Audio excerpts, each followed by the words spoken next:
Hey guys, welcome back to my channel. SpedRed45 here, and today I will be telling you guys about how I was able to hit the top 100 leaderboard in survival games and how you can also get on it. Before I get into the details, I'd appreciate it if you could leave a like if you enjoy the video and maybe even consider subscribing if you enjoy my content. Now, let's get into the video. Getting on the top 100 leaderboard isn't really that hard, but it does require you to play the game a lot. For which of the two survival game modes to play, if you are attempting to do this, I would recommend that you guys play on duos, because in duos, you won't get teamed on as well as it's faster to get into deathmatch than it is in solos, because say that there are people camping throughout the map. If you and your duos partner are good enough to solo duo, you should be able to find these people if both of you go off on your own. Now, in terms of gear, the minimum of what you will need to be able to stand a chance against most players is an iron sword, a bow, iron helmet and boots, and a chain chestplate and leggings. I found that when you have this gear, you should be able to win 90% of your fights because you're able to take in a good amount of damage as well as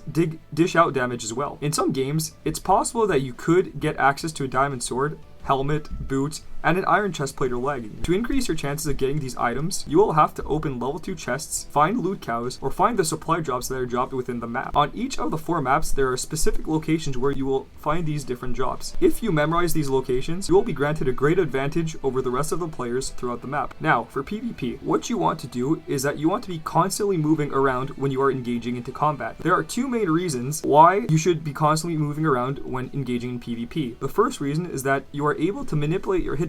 For those of you who don't know what a hitbox is, a hitbox is basically the area where players need to hit for them to inflict damage on you. If your hitbox is constantly moving, it will be harder for the player you're fighting against to be able to land any hits on you. The second reason why you should be constantly moving around is that you're able to set up some nice combos, meaning that you'll be able to do a lot more damage to the person who you are attacking. Another small PvP tip that I can give is that make sure you pick your fights properly and not to rush into every situation you see. For example, if you see that there are 2 people fighting, don't just rush in there, because chances are that you'll probably be caught in the middle of this fight and it will result in you dying, which is not good. Instead, wait for the fight to conclude and then with the element of surprise, attack the person who won the fight. By the time they finish the fight, they'll already be low on health and most probably they'll be checking the loot of the person they just killed. So if you come in and attack them, most of the time you will come out on top. Some other small tips I can give in terms of PvP is to always be aware of your surroundings. Not jump when fighting because it is easy for you to get comboed, and if you can, try to get on the low ground so that it's harder for people to hit you and it's easier for you to hit them because you have access to much more of their hitbox. Once you finally reach deathmatch, make sure to evaluate the other players as well as not to be too aggressive. The reason why you don't want to be too aggressive is because you'll either get attacked by multiple people